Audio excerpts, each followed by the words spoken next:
అంత పెద్ద స్కామ్ జరిగిన తర్వాత రాష్ట్రంలో ఒక భయం ఉండాల్సిన అవసరం ఉంది. భయం లేకుండా బరిదిగిచ్చారంటే there is some conspiracy again. అంటే ఎవరైనా సరే నేను ఒక్కసారి చెప్పానంటే కంట్రోల్లో ఉంటే వాళ్ళు సర్వైవ్ అవుతారు. కంట్రోల్ తప్పి ఇష్టానుసారంగా మేము చేస్తాం, మీ వల్ల అయింది మీరు చేయండి అంటే మాత్రం, నేను ఆ రోజు కూడా చెప్పా, ఒకసారి కొరడా తీసుకుంటే మాత్రం విశిక్షణ ఉండదు.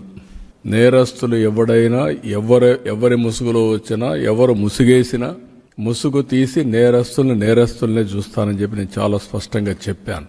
అందుకే ఒక పక్క ప్రక్షాళన, ఒక పక్క ఇలాంటి నేరాలు చేసే వాళ్ళని వన్స్ ఫర్ ఆల్ ఈ రాష్ట్రంలో ఒక ఫ్యాన్సీ తయారైంది. నేను చాలా రోజులు మీరు చూస్తే, ఈ రోజు కాదు నేను రాజకీయాల్లో, నిన్నటికి 15 సంవత్సరాలు నేను ముఖ్యమంత్రిగా కంప్లీట్ చేశాను. అరుదైన రికార్డు ఆంధ్రప్రదేశ్లో. ఒక 15 ఏళ్ళు అపోజిషన్గా ఉన్నా, 30 ఏళ్ళు ఒక పార్టీ అధ్యక్షుడిగా ఉన్నా.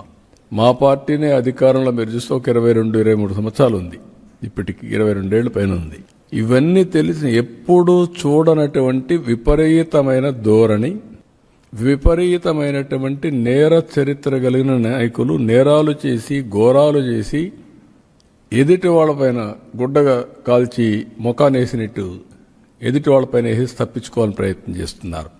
అయితే నేను వాళ్లపైన ఏం చేయాలో చేస్తూనే వ్యవస్థను ప్రక్షాళన చేయడానికి ఎక్కడికక్కడ టోటల్గా ప్రక్షాళన చేసే బాధ్యత తీసుకొస్తాం.